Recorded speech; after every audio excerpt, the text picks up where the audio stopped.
Further debate? The member from Oshawa. Thank you. Thank you very much, Speaker, and I am glad to be able to take my place in this fine legislature and offer a few hopefully thoughtful comments at this late hour on Bill 112, which is an act to provide for the dissolution of the Regional Municipality of Peel. So I think, in effect, it is the unpeeling of a region, which is unprecedented. Very good. Come on. I appreciate the member from Waterloo. But it has been an interesting conversation to this point, and I think that well, frankly, it's disappointing that we won't be able to hear from folks at committee. Since we've been discussing this at second reading, since we've been debating this bill, the government, in its infinite wisdom, has decided to time allocate it, so shorten the discussion time, ram it through without its day in court, so to speak, or its time in committee, and then right out the other side, third reading, which makes sure that it goes through quickly. The government has talked about the time that it will take until January of 2025, but at this time, while the bill is before us and there's an opportunity to offer amendment, there's an opportunity to hear from the impacted municipalities, to hear from the folks who have been doing their best to keep up with this unfolding story and to offer comments out in the community or in the media. I mean, that's really the only way that we've been able to hear from folks have been if they have picked up the phone and called one of us, or have shared public letters, or had the conversation in the media. That's what we're having to draw from when we're talking about something that, as I said, is unprecedented. This is a bill, the Hazel-McCallion Act, or Peel Dissolution Act, that is going to make some significant changes for the folks in Brampton and Caledon and Mississauga. And we want to make sure that the dissolution of Peel Region doesn't wind up costing residents more or negatively affect their municipal services. We have heard, we've actually heard from a number of the government members, I would say platitudes, but Speaker, and you'll have to forgive me, I don't trust it, right? Like, and why should I? When we see things like Bill 23 just gut so much of our province and do such harm, but this government isn't willing to make themselves available to constituents and to stakeholders and to interested parties at committee. They have said, no, committee will not happen. And that's a shame, because the government could have had the opportunity to learn something. And I think that that's always a good idea for governments. But with that in mind, I will endeavour to share some thoughts that maybe the government can learn from. So as I said, this dissolution is unprecedented. I think it's very important that the government get it right. Again, and I'm going to say this a few more times, disappointing that the government has shut down committee and will not invite concern, will not invite criticism, will not invite amendment, will not invite good ideas. The Conservatives are rushing this through, Speaker, but it has a lot of red flags, and it does have a lot of questions. It does not require that Peel Region residents be consulted. It does not ensure that municipal workers are being heard as part of the process. It does not ensure that the voices of each municipality are represented fairly on the transition board that we've heard about today, that 5-person appointed board. It does not provide for any transparency or accountability in how decisions are made. Anybody who's got an eye on this that has any bit of expertise or specific educated interest thinks it's going to be messy. And each municipality is going to expect to be, quote, made whole. And that is something that, this Premier has been big on promise, but we don't have municipalities who are being made whole, not the way that they had expected, especially if we've seen a lot of other changes, right? This government slashed municipalities' revenues through Bill 23, promised to make them whole. They failed to deliver on that promise, right? So this government has been saying lately that everything somehow connects to housing, right? All roads lead to housing. Everything is about housing. But they have not drawn a line to how this bill gets us to more housing. They're saying that this, in part, is about addressing the housing crisis. Just about every measure that this government has taken on housing has been ineffective. Many have worsened the crisis, and I can easily share a few. Carving up the Greenbelt to build unaffordable, potentially mansions, but houses not a single new unit of homes that actual real Ontarians or Ontarians who are struggling. Also, they are real Ontarians. I don't know how often the government remembers that, but they are not going to be able to afford. Housing starts are going down. They're not going up. Property taxes are skyrocketing because they have let the developers skip out on the bill. And urban sprawl is expensive. It really is. And it irreversibly destroys prime farmlands and ecologically important areas. There are a lot of folks across Durham Region who are very concerned about what they have seen happening with the draftlands. And that was Bill 39, that part of that made the draftlands available to be pulled out of the Greenbelt. They were protected in perpetuity. Oh no, just kidding, right? We have a lot of folks in the Durham region who learned a valuable lesson with this government and Duffins Creek. Nobody out there trusts you when it comes to the environment. Nobody.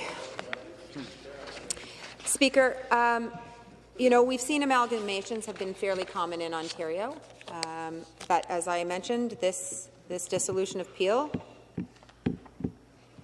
is a first. It's unprecedented. It's going to be complicated. The devil is going to be in the details. Those details are going to depend on regulations passed by folks in Cabinet, I guess, as well as the findings and recommendations of the Transition Board. So maybe it will turn out okay, maybe it won't. I don't know. But neither does this government, and neither do the people watching at home. So I will admit that there have been some really lovely, reassuring words spoken. You know, the members from Brampton have done a bang-up job sharing their vision for a positive future. But, Speaker, prove it, right? The voters, so I'm being heckled that the voters agree. The voters had no idea that this was in the works. Okay, enough heckling, all of you. But the voters of Brampton or Mississauga or Caledon, the taxpayers, the neighbours, the folks, they all have questions. And it is quite likely that had this government had the nerve to invite folks to committee, that they would have heard some of those concerns. So, you know, the just trust us, don't worry, all will be well. I believe the member from Brampton East told us that the member from Brampton North wasn't well-intentioned. Oh, he means well. I have every faith that members on the government benches mean well, but this is a big deal. So how do we know it's going to be okay? Because people have real questions, and this government does not have the answers. And I'll tell you, here's another perfect example of that, the just trust us. So I'm actually going to read part of the government bill into the record. The preamble, which, by the way, for the folks at home, if you look up Bill 23, which was another mess, well, it was a mess. If you look at Bill 23, you will see that the preamble, and there's an explanatory note, and it basically says anything in this isn't actually, part of the act. Okay? So this is not actually part of the bill, but it's written in its pages. Here's the preamble. The people of Ontario and their government respect and support the effective administration of local governance. And it goes on to paint a rosy picture of why they're setting out to do this. And it talks about safe communities and the delivery of effective frontline services. Speaker, it doesn't talk about how those services are going to be delivered. It doesn't talk about who's going to pay for them. And those are some of the questions that if the government had any nerve, it would have allowed those questions and it would have given thoughtful answers. Maybe they don't have answers, Speaker. The word consult is missing from the bill. There's nothing requiring this government or the transition board to consult with Peel residents or businesses about any restructuring process. This is going to have a huge, as yet unknown impact on taxes and services. And is this, I mean, we've talked about it, that media reports is basically saying, you know, divorces are messy, and is the province ready and willing to foot the bill? I don't know. So, Speaker, some of the things that I wanted to share, as I had mentioned in the preamble, it talks about effective service delivery, but I do want to get on the record, as a number of us have, that we want to ensure that any services, essential services, effective services, community services, are delivered well, and that they factor in the workers. So I'm going to share here. This is from a piece from CUPE, Ontario. Restructuring Peel, not a solution to affordability crisis, says CUPE. But as Fred Hahn, who is the president of CUPE Ontario, said, quote, people care about affordable housing. They care about protecting public health care. They care about the quality of public transit in their cities. They don't care about what level of government is providing services. Hahn says that as the province moves ahead with restructuring, the union will work with its allies to ensure that Peel residents continue to access quality public services provided by public sector workers and thwart any attempts towards privatization. The president of CUPE 966, which represents 2,000 members employed by Peel Region, says he is worried that workers were not factored into the decision to dissolve the region. As he reminds us, without workers you can't provide services. And I will add, Hahn and the local president area say that workers must have a seat at the table when the province appoints a transition board to oversee the dissolution process. Quote, the Premier likes to say that he respects frontline workers. If that's the case, he should appoint union representatives to the transition board, Hahn says. It's workers who provide the services that Peel residents rely on, from waste collection and infrastructure maintenance to the delivery of social services, and they must have a say in how these services are managed in the future. Why is that an unfair ask? You've got 5 appointed folks on that transition board, and they're going to have a lot of work ahead of them. Why not make sure that various perspectives, important perspectives, are included? Certainly in the Durham region, CUPE 1764, I don't think quite 2,000 workers across the region of Durham. They do really important work. Actually, it's Speaker, you and a number of the other MPPs here run into region of Durham workers all over the place, right? Across all of our communities. Workers who do a lot of heavy lifting, but always community-based work. And so, as we have heard and as we've read, there are a lot of people who are wanting that reassurance, like real reassurance, like reassurance they can take to the bank, that jobs will still be there, that continuity, that we will stay publicly funded, publicly delivered. You know, I mean, I don't trust this government when it comes to privatization, and why should I? But I hope, for the sake of the workers in those municipalities, that they will take the time to get this right, since they're hell-bent on putting it through tonight, it would seem. Speaker, I'll share a bit from the pointer. This came out today. Regions, municipalities seek clarity and speed for transition board tasked with dissolving Peel. A week after the PC government announced the unprecedented decision to break up the region of Peel, its member municipal governments in Brampton, Caledon and Mississauga have raised a number of questions and concerns during recent council meetings regarding how the transition board will guide the process. They want this to be seamless and effective. In Brampton's Committee of Council meeting on May 24th,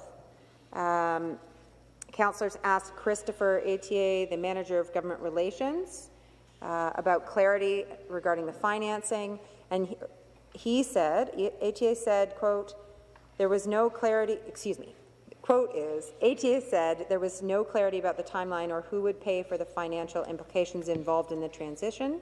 He is awaiting further clarification on the matter from the province, he told councillors. So that's on the 24th. This was reported today, that they're still waiting, right? They're still waiting for clarification on this process. Like, normally when a bill is tabled and we have the chance to debate it and it goes to committee, we get the chance to hear those questions, and it's supposed to strengthen legislation, right? It's supposed to, I would say, alleviate the fears of a broader community. Right now, this is not a government that has worked very hard to foster trust. So the government seems to become quite indignant when any of us say, why should anyone trust you? And it's like, well, because just trust us. Well, this is the kind of thing that harms that trust with the public, because everyone is out there wondering why. And why so fast, or what's really driving this. And if the government took the time to do things well, because maybe a dissolution in this case will work out just fine. Maybe it will be garbage. Nobody really knows yet. The fact that some people are asking for it and others are not, but everybody wants clarity.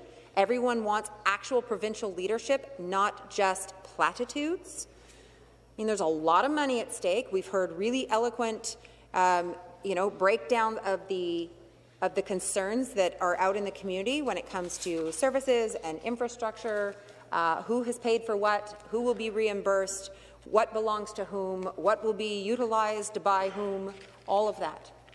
I know, and as the members have talked about, the passage of time comes with change and betterment and things and stuff. And I know that the wheels keep turning and the world keeps turning and time goes on, but something that is timeless is measure twice, cut once, right? Take the time while the wheels are turning and the planet's turning and everything keeps going. Take the time that you have that keeps changing to do it right, to do things well, to show actual leadership. Speaker, I've got 3 minutes left, and I will say that there are a number of other municipalities who are watching, that they are looking for that leadership from this government. The Minister of Municipal Affairs and Housing made a statement and said that the province will be appointing facilitators to assess the regional governments in Durham, Halton, Niagara, Waterloo, York and Simcoe County, some of our fastest-growing regions. And he said, quote, the facilitators will help us identify how we can better support local decision-making in high-growth regions across the province. And he goes on. And so there are a lot of, the regional municipalities are interested. I mean, I don't know that I would compare us to Peel in Durham, but everyone wants to do things well and deliver services effectively and efficiently. So the work that will be done there, it will unfold, and hopefully the world will all be a better place. But I think we are looking for leadership and answers from this government. It is disappointing to skip committee when inevitably folks would have questions. As someone, I have an interest in this conversation. There's a little bit of nostalgia, and I'll take the last minute to share. I'm not a Brampton girl, but I went to school there for a little bit. And I lived in Bolton, and I lived in Palgrave, and I still remember that it was the region of Peel that provided our family the very first compost bin that we ever had, which brought hours of joy to my brother, who found snakes and many happy memories in that compost bin. But it was a time that was many years ago, and I know when I've gone back to walk down memory lane, which is now like the Trans-Canada Trail literally went behind my house, and I remember when they pulled up the train tracks, I still have, Speaker, in my office a train spike that they left behind. And when I taught grade 5 and all about the railroad, I passed that around. So I have all my own emotional connections to the region of Peel and different parts of it. But I know that things change. However, as I said, what does not change is the need to do things well. And I'm not reassured that that is what is happening here, which is disappointing but unsurprising from this government. And with that, I'll be happy to take questions. Thank you, Speaker. Questions? The member from Perth Wellington, please. Thank you. Thank you, Speaker. Thank you to my colleague from Oshawa for her remarks this evening. My question is simple, Speaker, obviously, and I wouldn't count Durham short. There's 1 million people, I believe, in the region of Durham, so it is a fast-growing area of our province as well. And related to this, and I don't know what traumas her brother subjected her to when she was growing up, but my condolences on that. And so, Speaker, my question to the member opposite is, we talk about how we need to get more housing built, and this will reduce duplication of planning. I hear it common from builders, all types, purpose-built rentals, missing middle housing, and the planning and the site control plans they have to go through, and the duplication. Does the member opposite, will she support this bill and help us reduce some of that duplication? Thank you, Speaker. Thank you. The member for Oshawa, please. Well, certainly duplication that slows things would be something to fix. But this piece of legislation in front of us is using a pretty big hammer for that nail. And there is a lot that, I mean, it's been interesting. The government questions have been that one to us, right? That they want to know, but don't you want to stop the duplication? Okay, and there isn't a better way to figure that out? There isn't another way to figure that out? So, I mean, this piece of legislation begs the question, how come all of a sudden, all at once, tonight only, no committee? I don't know. That's my question to you. Thank you very much. Questions, please. The member from University Rosedale, please. Thank you. Thank you, Speaker. So let's just give a little summary on how quickly this bill is going through the legislature. On Thursday, the bill was introduced to eliminate an entire region, entire level of government, and now 4 days later, the government's announcing that we're not going to be doing public consultation on this bill. The bill's not going to go to committee, and odds are this government wants to pass this bill within a week. I heard the member of Oshawa say that it makes sense to measure twice and cut once.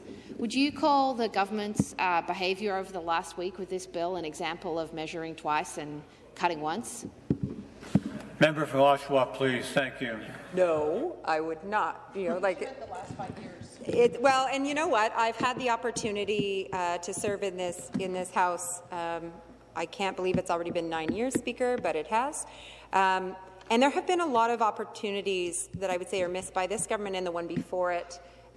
When we go to committee and we hear good ideas, in this case we won't be going to committee, but when we hear good ideas or when we hear from stakeholders who say, here's a tripwire, or here's something like avoid this mistake, and the last government, well, the last government was this government, but then the one before that, it's always this race to just get it through and then we'll go back and fix it later. That has been a pattern I have seen by the last 3 majority governments.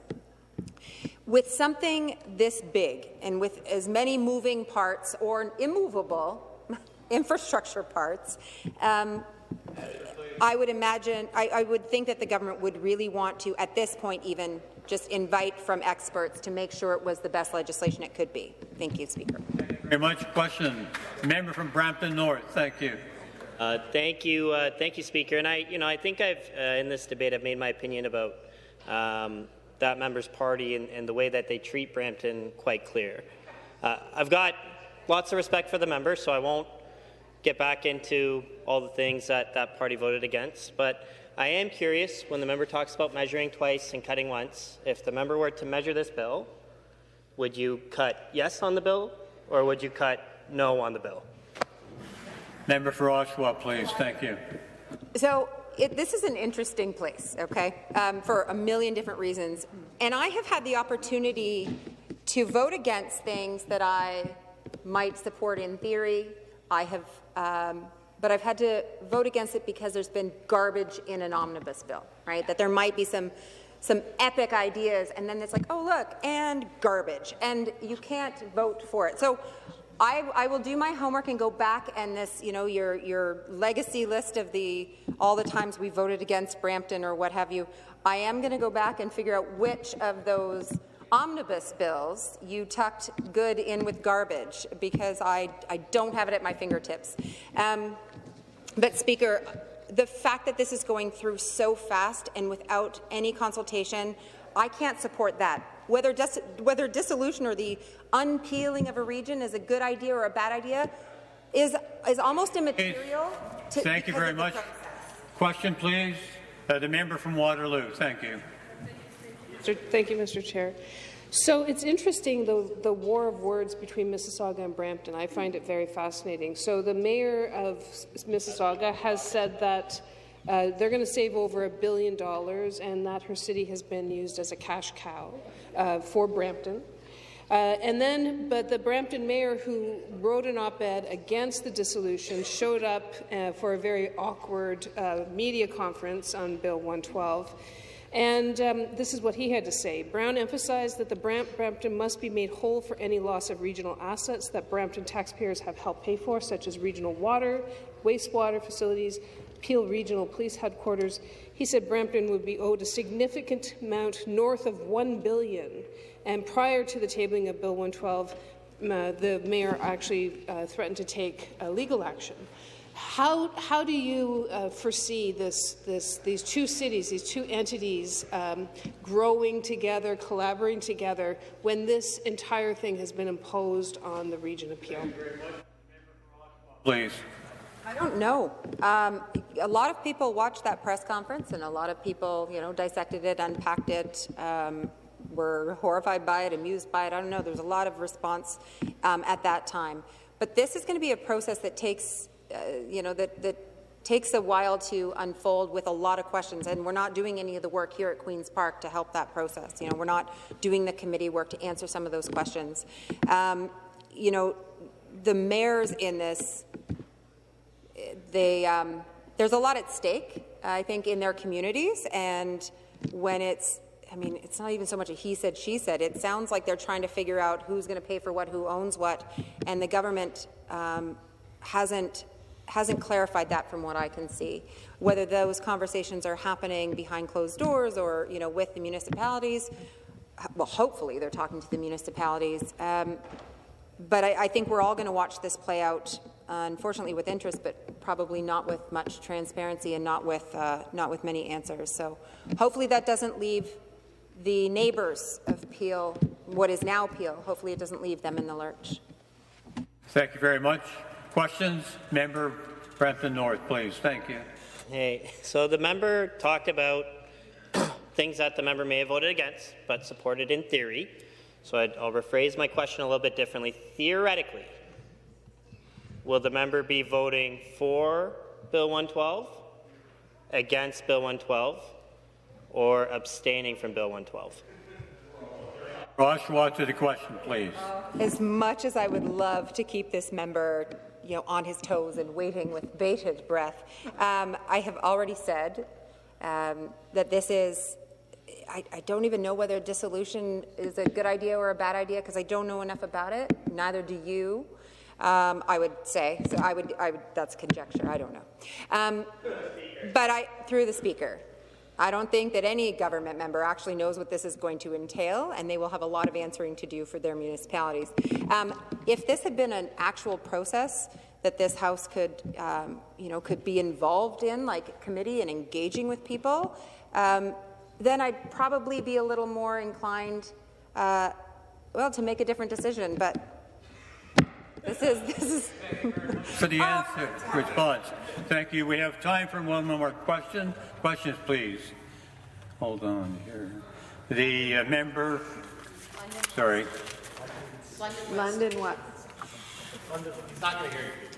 I'm going here. London West. Go ahead, please.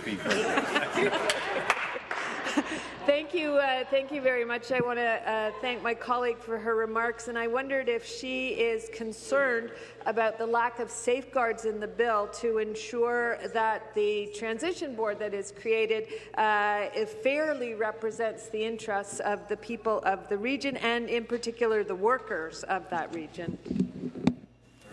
Member for Oshawa, please. It is disappointing. A lot of people have questions about the security of their jobs and also about the continuity of service. We've heard pretty words from the government. I hope that is how it plays out. But there aren't guidelines to address impacts on the municipal workers whose jobs are at stake. whose collective bargaining or whose collective agreements are on the table. There's no provision to compensate any municipality for the loss of access. Thank you very much. Your time is up. Thank you. Thank you to the member for London West.